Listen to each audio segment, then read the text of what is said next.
warahmatullahi wabarakatuh. Waalaikumsalam warahmatullahi wabarakatuh. Jadi di sini kita belajar tentang glandula pinealis atau epifisis. Nah, yang pentul kuning itu glandula pinealis atau epifisis. Pentul kuning. Nah, Yang mana kak?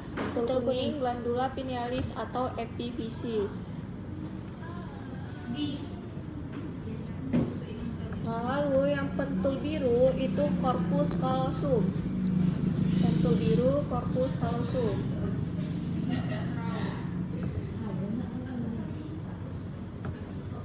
Ya. Nah, jadi glandula pinealis ini dia terletak di posteriornya corpus callosum. Ukurannya berapa? 5 sampai 8 mm. Dan pembungkusnya yaitu diameter. Lalu dia mengeluarkan hormon melatonin. Nah, di mana fungsi utama dari hormon melatonin itu adalah sebagai mengatur irama sirkadian. Oke. Nah, di mana fungsi yang lain dari irama sirkadian itu sebagai mengatur antioksidan, meningkatkan imunitas.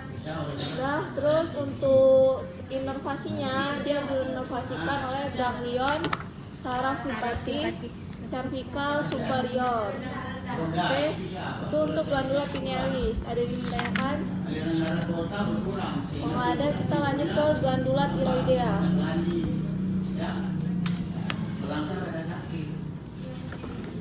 Nah, yang seperti kuku-kuku ini itu glandula tiroidea.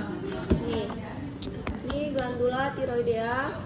Dia terletak di ventral depan dan lateral dari si trakea, yaitu samping. Nah, lalu dia memiliki dua lobus. Lobus dextra yang kutunjuk, ini lobus dextra, dan yang kutunjuk yang sebelah sini lobus sinistra. Oke. Selanjutnya dari ukurannya, untuk dari panjangnya berapa? 3 sampai 4 cm. Itu untuk kedua lobus. Lalu lebarnya 2 cm. Terus beratnya 10 sampai 20 gram atau 15 sampai 20 gram. 15 sampai 20 gram. Itu untuk kedua lobus. Udah. Terus ada 3 bagian atau 3 struktur dari glandula tiroid.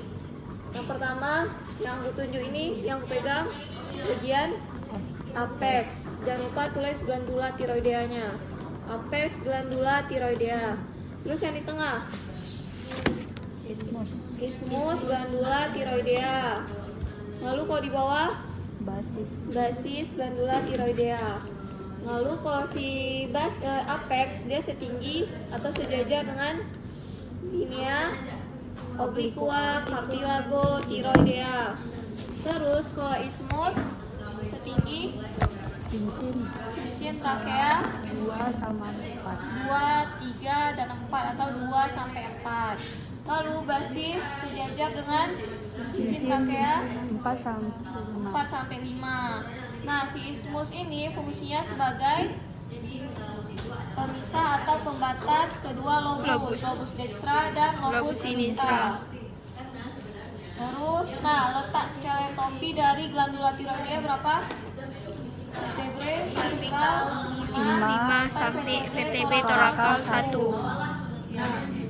Nah, terus dia ada pembungkus atau selaput. Dia memiliki embrio, nama embrionya lamina pretrachealis fasciam profunda. Terus untuk inervasi, dia diinervasikan oleh 2. Yang pertama nervus vagus dan ganglion sympathicus media et superior. Itu untuk inervasi. Lalu vaskularisasinya ada 3. Yang arteri tiroidea superior, arteri tiroidea inferior, lalu ada arteri tiroidea ima. Nah, arteri tiroidea superior merupakan cabang dari arteri carotis externa. Arteri carotis externa merupakan cabang dari arteri carotis communis. dextra.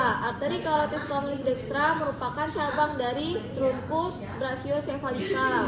Nah, truncus brachiocephalica merupakan cabang dari arcus aorta. Oke. Nah, lalu yang arteri tiroidea inferior merupakan cabang dari truncus thyrocervicalis. Truncus thyrocervicalis merupakan cabang dari arteri subclavia. Arteri subclavia merupakan cabang dari arcus aorta. Jadi arteri subclavia dia langsung ke arcus aorta. Terus, nah yang vena juga sama, vena tiroidea inferior, vena tiroidea media, vena tiroidea superior.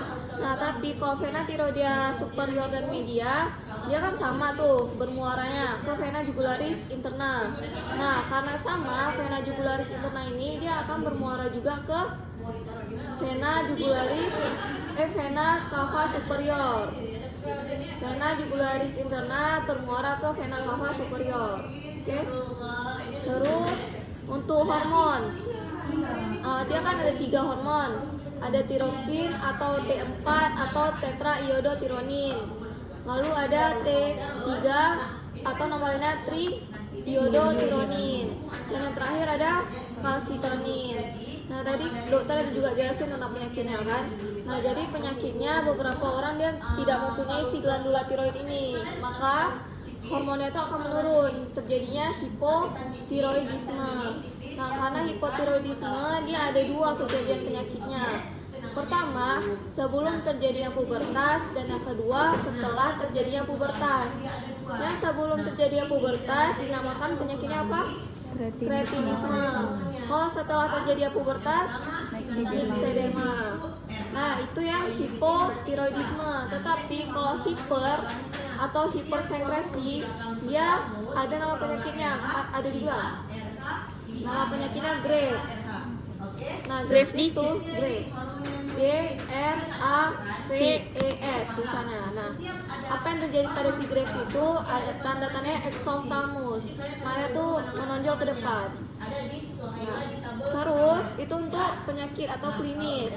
Nah sekarang batas dari glandula tiroidea, dia terbagi media, anterolateral, dan ada posterior lateral. Kalau yang batas media itu ada trakea, esofagus, faring, laring, terus ada musculus constrictor atau constrictor pharyngeus. Oke. Terus yang batas anterolateral ada musculus sternocleidomastoid, musculus omohyoid, musculus sternohyoid, dan musculus sternothyroid. Terus yang posterior lateral itu ada beberapa juga.